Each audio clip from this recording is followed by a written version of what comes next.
Kinshasa, capital of the Democratic Republic of Congo. With a population of over 14 million, it's the largest French-speaking city in the world. The streets are bustling with activity. Many people take on multiple jobs to get by.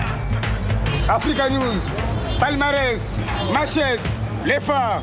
Among them are couriers, street sweepers, maggot sellers,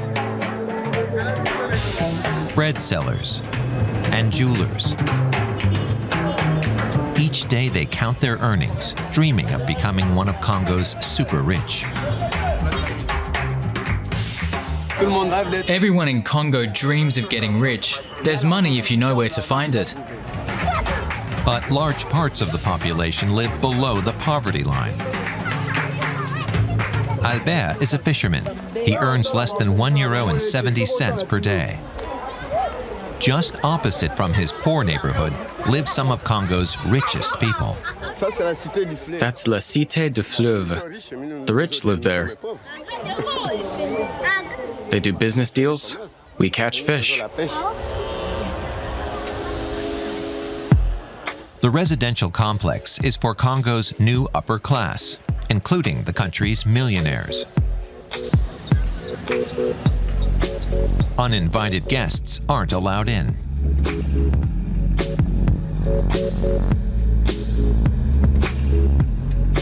Fally Ipupa has the kind of life most Congolese can only dream of.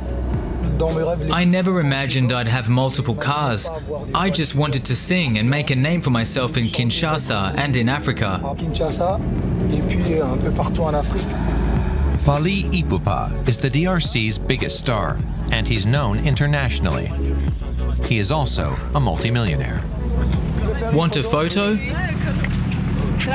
My guy! I love you, man! I love you too. Man like Fally Ipupa, you know. What you saying? Hey.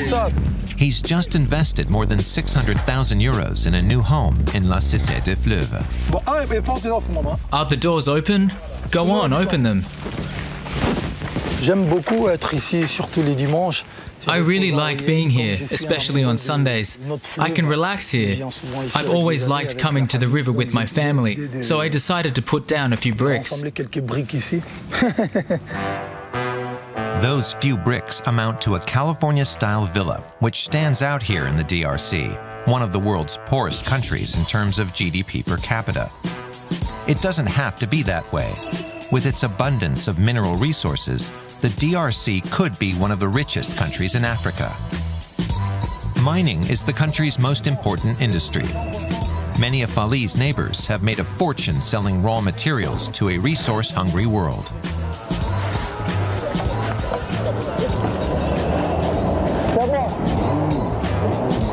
Fally likes to relax away from the hustle and bustle of the city center. The Congo River is one of the longest in the world. For the local fishermen, it's also vital to their livelihood. They recognize the singer immediately.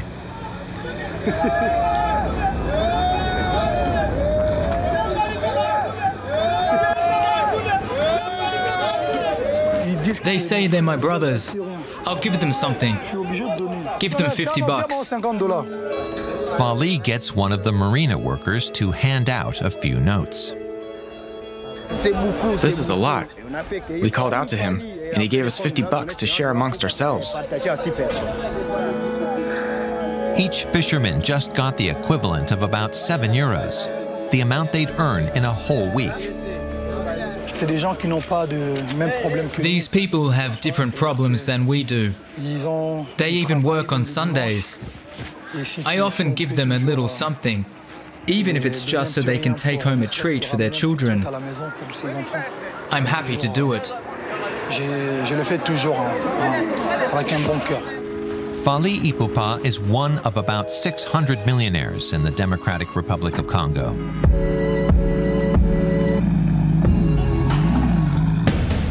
The DRC is the largest country in Central Africa, about 6 times the size of Germany.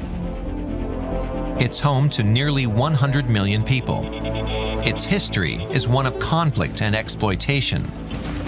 The ongoing violence has resulted in 6 million deaths in the past couple decades. In 1965, Mobutu Sese Seko came to power. Nicknamed the Leopard of Zaire, he ruled for nearly 32 years, embezzling the equivalent of more than 4 billion euros during his reign. In 1996, civil war broke out. Militias, supported by neighboring countries, enlisted thousands of child soldiers as they attempted to seize the country's wealth. Mobutu died a year later in exile. 2001 saw Joseph Kabila step into the political spotlight. During his 18 years in power, he amassed an estimated fortune of more than 13 billion euros. Because of its instability, the DRC is today regarded as a failed state.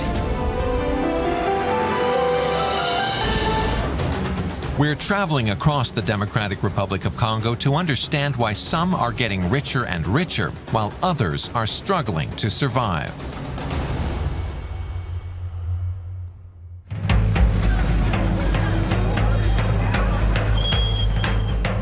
In Kinshasa, the roads are unpaved and difficult to navigate.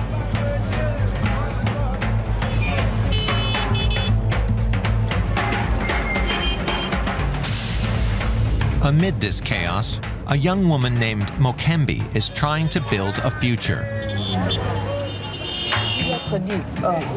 Tell me what to do. The officers are supposed to direct traffic, but one of them says go to the left, the other one says go to the right. What am I supposed to do? Mokembi is in the middle of a test. In the back seat, Arnaud is evaluating how well she navigates the traffic. She's clearly feeling the pressure. You'll have to turn soon. You can tell you don't know your way around here. Follow this car. Mokembi has applied to be a driver at a taxi startup. The company was founded by a Congolese businesswoman who wants to lift women out of poverty. The pink cars are the service's trademark. Previously, Mokembi worked as a nurse. If she passes the test, she'll triple her salary, earning around 250 euros per month. I can't wait to start the job. Let's hope I pass the test. Okay, back to the office. Mokembi plays the part of a professional chauffeur until the very end. But it will be a few days before she finds out if she's landed the job. The cab company's customers are middle and upper class.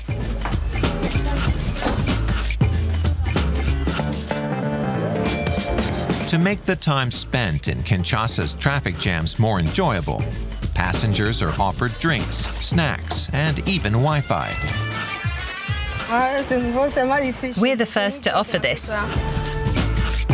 Patricia Zolantima wants to give women better employment opportunities.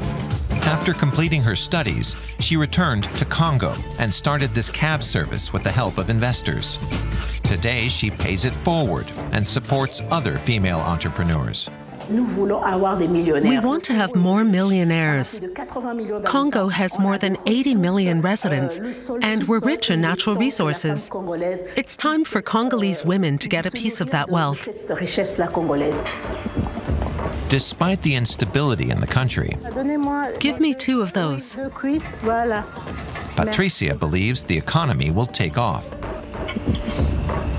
You can't reduce Congo to rape and wars. There are young people, especially young women, who are trying to make real change.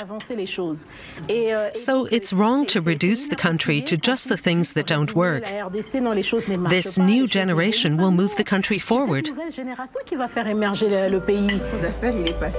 Like Patricia and her friends, more and more Congolese people are returning from abroad to work and invest in their homeland. These so-called repats live in secure areas that offer a Western standard of living.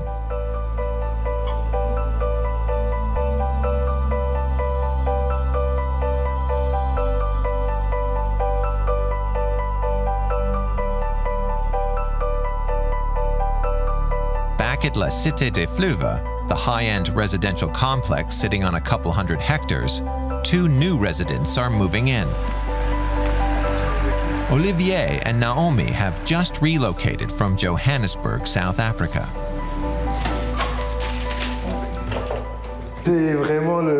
Most important for us was the washing machine and the bed. The couple works in finance.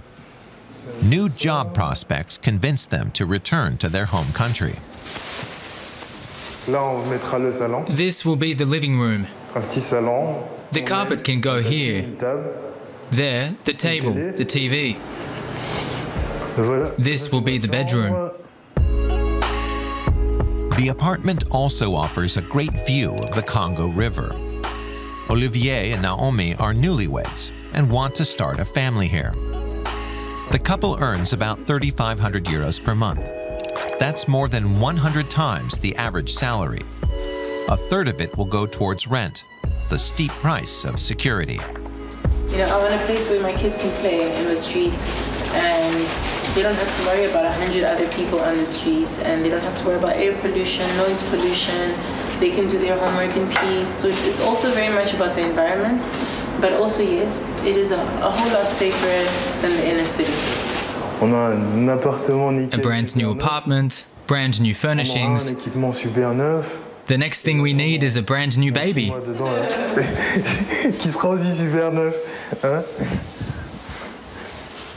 The couple has found their safe haven. Beginning of a new life for us. Yes. There's growing demand to live in this new residential complex. Eventually, La Cité des Fleuves will have more than 2,000 homes, including singer Fally Ipupas. We meet him at an estate he rented to film his new music video.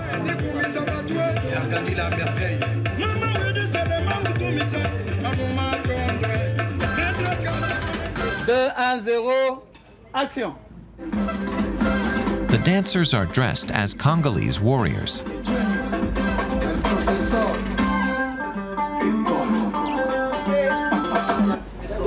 The shoot is going well until suddenly the music stops. There's been a power outage in the area. There's no electricity. We're trying to work it out.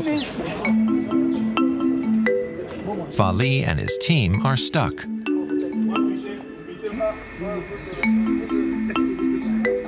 Finally, a technician tracks down an emergency generator. But that quickly breaks too. Fally is frustrated, even though he's used to these sorts of challenges. You see this tattoo? It means I'm Congolese. I'm not going to leave my country just because of a few power outages. Eventually, Fally Ipupas' assistant Manon tries using the car's sound system. We make do with what we have. I'll connect my phone to the car for now. It works, and the video shoot can continue.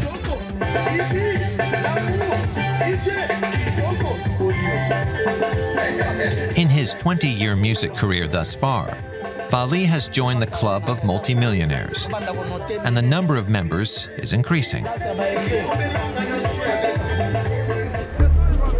The country is rich in minerals, including coltan, from which tantalum is extracted.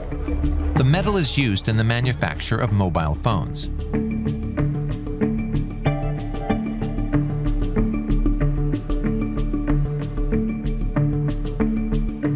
The mines are in the Great Lakes region, in the eastern part of the country near the Rwandan border. Goma, the capital of North Kivu province, has been shaken by bloody conflicts for more than 2 decades. Armed groups fight each other for control of the mineral resources. The UN has stationed 16,000 peacekeepers here to shore up a fragile peace. The residents in this region are poor and traumatized by violence. Those who have made their fortune live along the shore of Lake Kivu, including one of the region's most influential businessmen. His villa is guarded around the clock by police. It's like a fortress.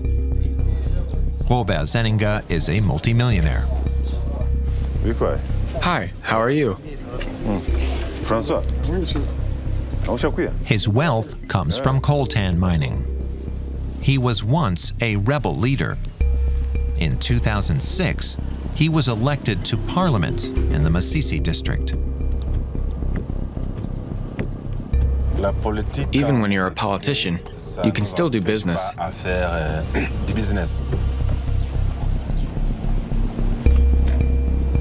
Robert Zeninga freely admits that political clout has helped him. He runs the mining cooperative, Coaparama, which extracts coltan.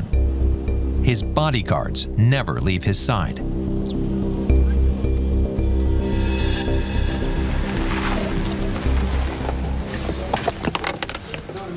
I ask him where we are. This is Coaparama's headquarters, the heart of the mineral trade. The simple building belies the millions that Coaparama turns over each year. Robert Zeninga looks over the production figures of the last few days. On the 6th, it was 4 tons and 668 kilos. The numbers are looking pretty good. It's 40 tons in total. I ask how much that's worth. A kilo is about $42 to $45. You can do the math.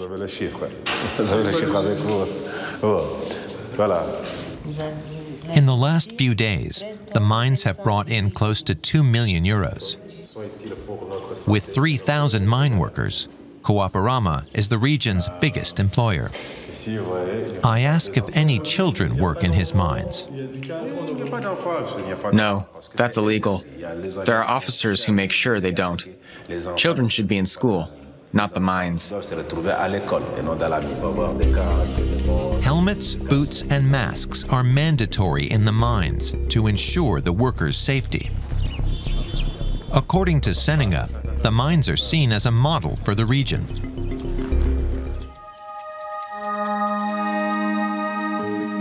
They're situated about 60 kilometers from Goma, in one of the most beautiful landscapes in Africa.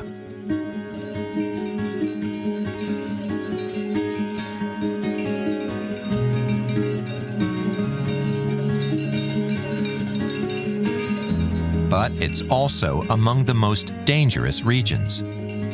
Conflict has raged on here for more than 20 years.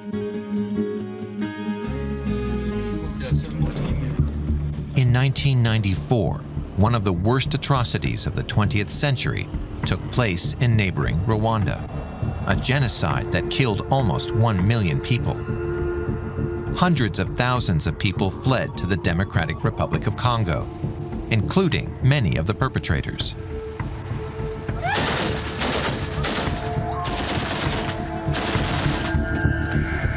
Since then, survivors and perpetrators have lived side by side in this volatile region. Meanwhile, armed rebel groups clash over Congo's valuable resources.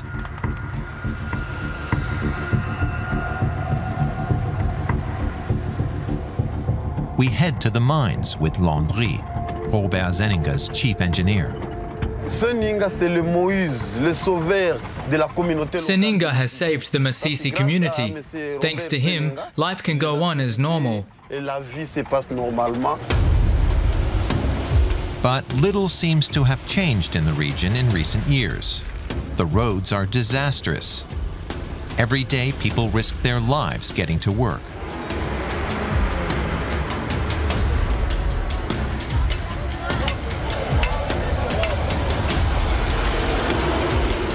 Several times on our journey, our vehicle nearly veers off the road into the ravine.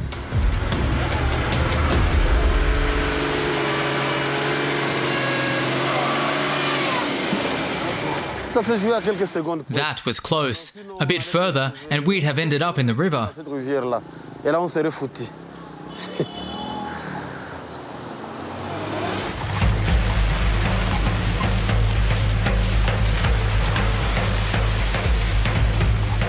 Nearly there.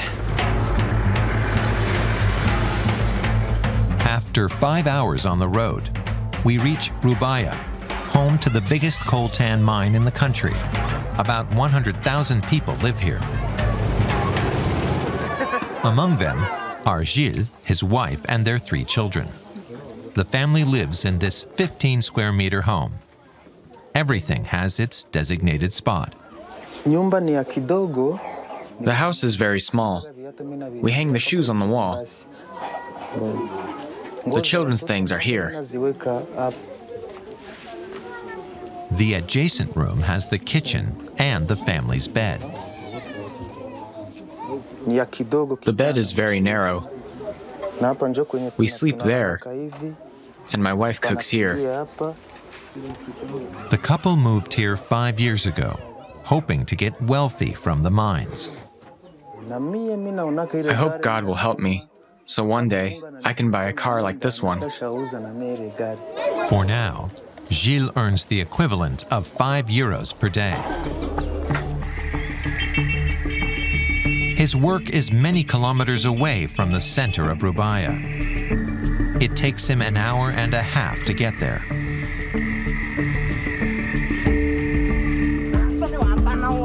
There are hundreds of coltan mines in the area. The one Gilles works in is called Bamfu.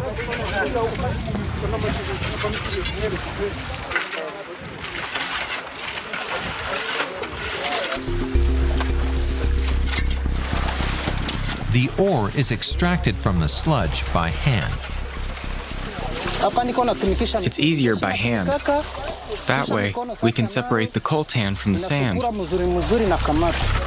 Once processed, it's an important part of manufacturing microelectronic components. This is coltan. It's mainly used for mobile phones. Gilles has to climb into the mine to dig. The way down is slippery. Wait, stop. If you know how to do it, it's pretty easy. There's nothing to hold on to for the 15-meter descent.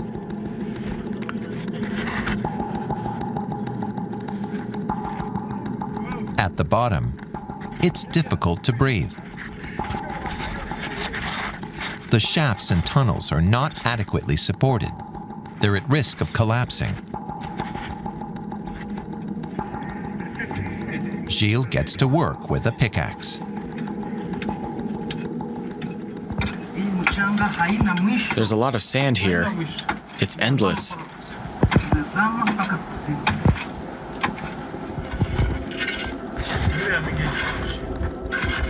Extraction is the priority, not safety.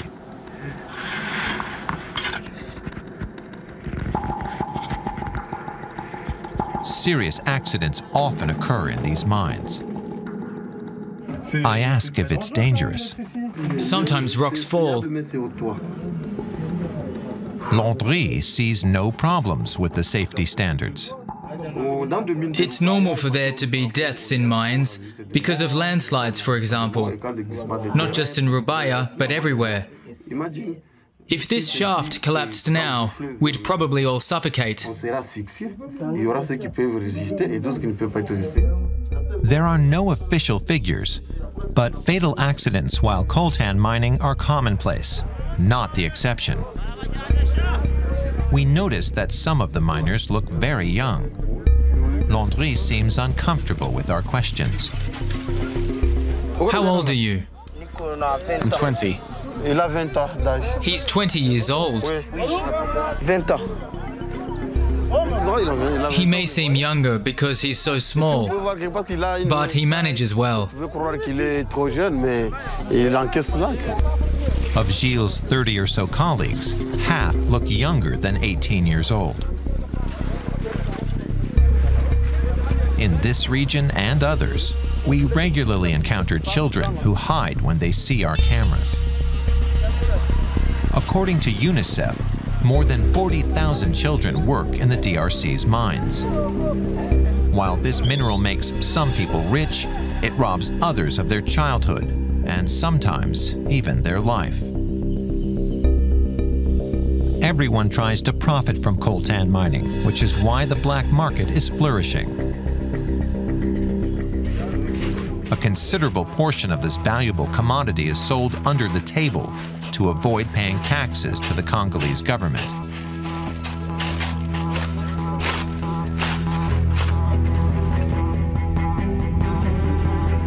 This illegal trade takes place with the help of Congolese soldiers, who let the convoys pass through.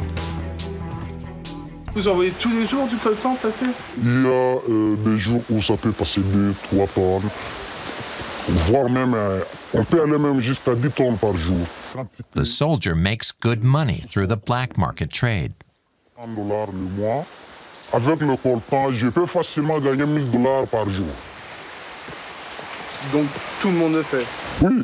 Si je trouve par exemple des trafiquants qui viennent me proposer voici $500 ou $1000, là c'est clair, je ne peux pas refuser. Moi qui gagne $80 le mois, quand je trouve $1000 en un seul jour, c'est facile.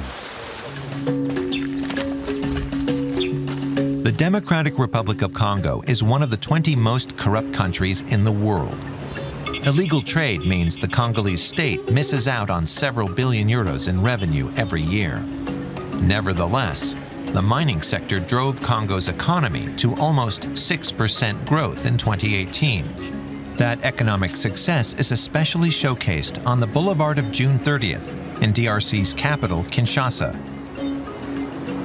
The street is named after the DRC's Independence Day.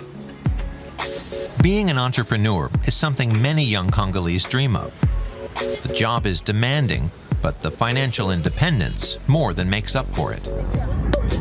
One such entrepreneur is celebrating a lucrative new contract.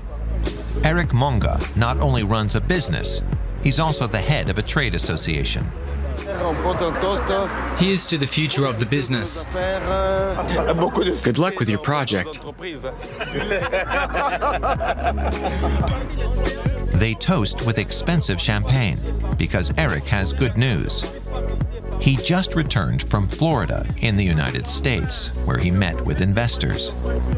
He has convinced them to fund his ambitious project, which will cost more than 400 million euros. A contract was signed, but that's all I can tell you. We're drinking to celebrate how well our friend negotiated it. Eric wants to construct a hydroelectric power plant. Fewer than 1 in 5 people in Congo have access to electricity. He wants to change that. In every problem, there's also a business opportunity.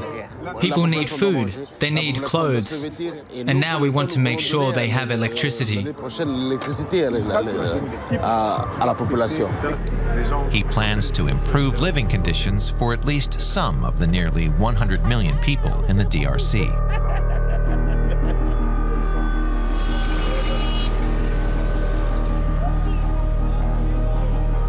Eric Monga is from Lubumbashi, in the southern part of the country.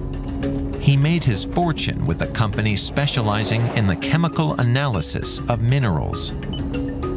He's about to show us the location of his future dam. The area is remote and sparsely populated. The project will mean bringing workers in from far away, but the challenge is worth it. The power plant will bring in almost $1 million per month, a lot of money. Whoops, welcome to the bush. Eric has set up a small camp in the middle of the wilderness. It hosts a team of engineers. Hello, how's it going? About a dozen employees have been living here for a year. They have a water tank, a generator, and some small sheds. Right now, we're standing at about 735 meters. The top of the dam will be at 830 meters. The water will go up to that level there, where the sun is. This will be an enormous lake.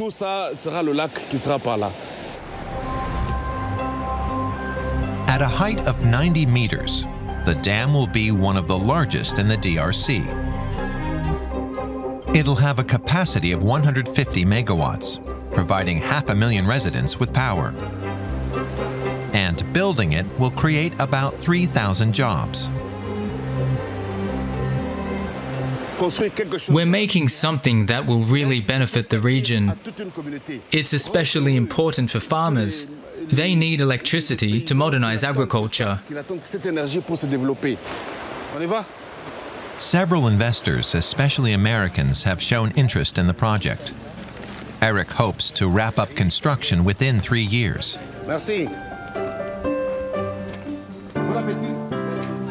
He believes people can be successful when they have the courage to leap into the unknown.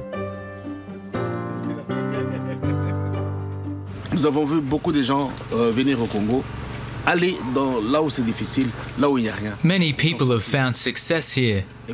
Why not me? If you work hard, you can make a lot of money here in a short time. Le lendemain, tu deviens riche parce que tu as travaillé. Eric is not alone in this belief. More and more Congolese are becoming entrepreneurs, throwing themselves into the business world in the hope of escaping poverty. Back to Kinshasa.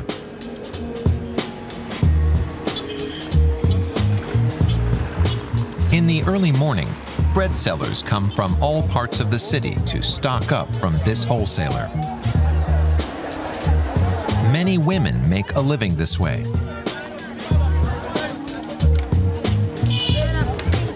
Marie comes here every day at 6 a.m. 2 boxes. Marie was widowed 6 months ago. Now she must provide for her family alone. Hold this for me, please. No, it's not too heavy. I'm used to it. It's part of the job. Marie is balancing more than 15 kilos. Every day, she sets up her stand on a busy street corner.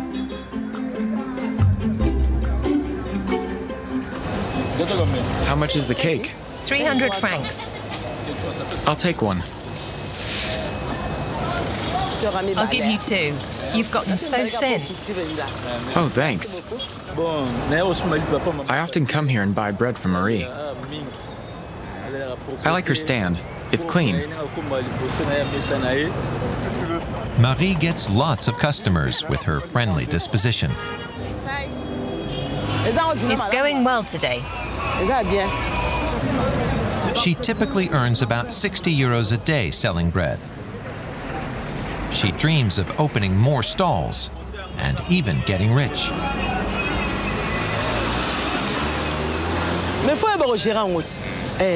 If you know how to manage a business, you can become a millionaire. You just have to be smart, plan properly, and run your business well. She still has a long way to go. Her net profit at the end of the day is only 18 euros.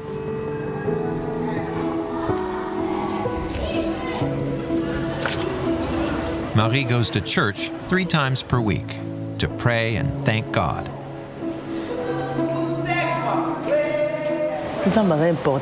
God is very important to me. I owe everything to him.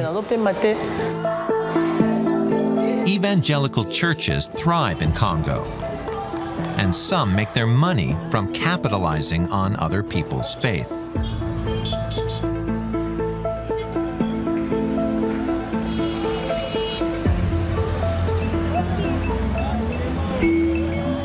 On this Sunday morning in Kinshasa, the city's usually bustling streets are nearly deserted. Since dawn, tens of thousands of people have been streaming into the country's national stadium.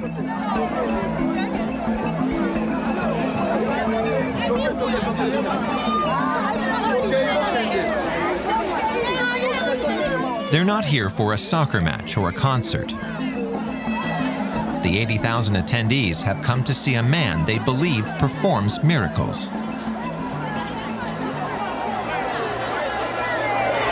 We believe in the Prophet Konda's miracles. I was dying, but then I drank a glass of his miracle juice, and my pain disappeared immediately. I'm living proof. He's a prophet.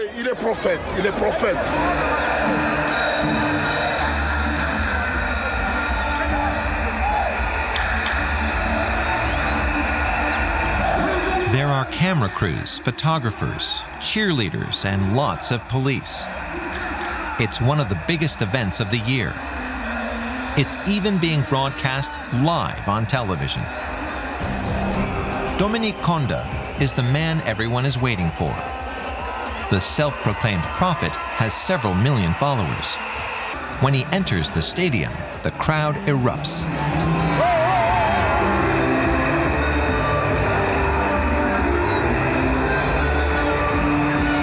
Before he goes on stage, he greets former Prime Minister Rono Chibala.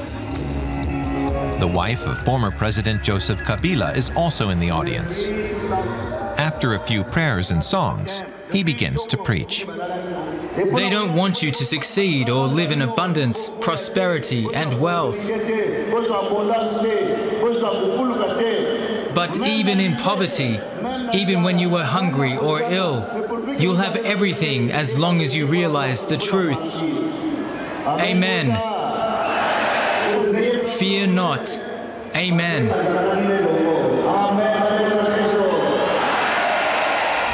Dominique Konda's business model involves a supposed miracle cure that he peddles across the country, but not here out in the open.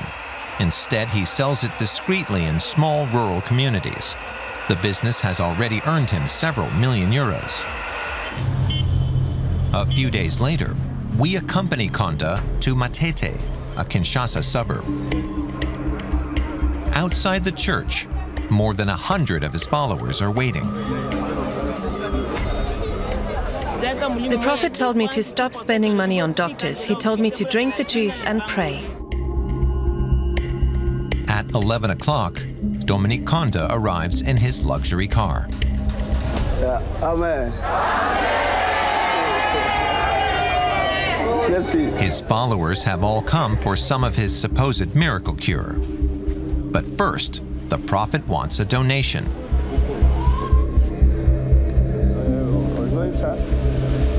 Konda receives the sick as though they were on a conveyor belt.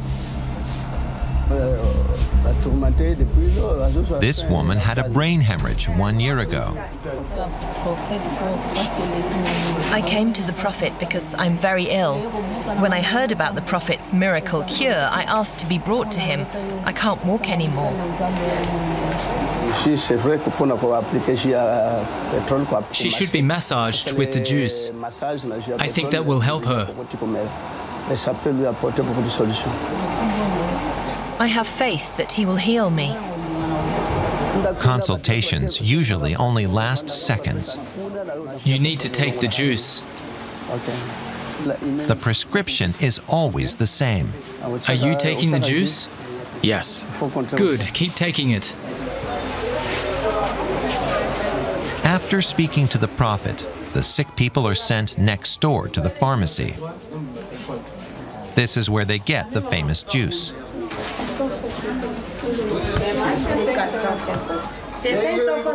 No one here doubts its healing powers. It cures AIDS, stomach pain, liver cancer, cirrhosis, all kinds of diseases. I had AIDS and lost a lot of weight. Now I weigh 52 kilos thanks to the juice from the Prophet Dominique Konda. He healed me. There's no science behind the juice, but many people blindly trust it. A half-liter costs the equivalent of 14 euros, about a third of the average monthly salary. 3 of us pooled our money, and we're going to share a bottle.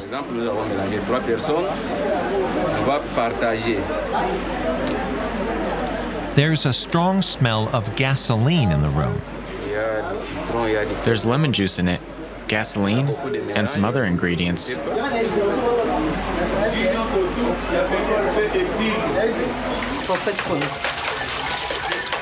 Right now, the juice is bottled on site.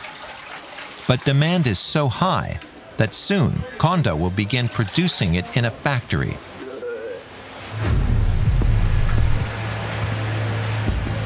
Here's the new packaging. According to the packaging, the juice cures epilepsy, cancer, and even AIDS. The active ingredient, divine enlightenment. This product treats illnesses with different causes, such as epilepsy, cancer, and so on. It says it cures AIDS, but he didn't read that. No, we haven't tried it with AIDS much. More than 500,000 Congolese are HIV positive. Another supposed benefit of the miracle cure, it can bring children back from the dead. Some people have applied the juice to their stillborn babies, and they've woken up again. A juice that can cure AIDS and bring the dead back to life. Congolese authorities don't stop him from selling tens of thousands of bottles of his gasoline lemon mixture every year. While his assistants count the day's earnings, most Congolese people continue their daily struggle against poverty. The road to becoming a millionaire legitimately is long and hard. That's why some take shortcuts.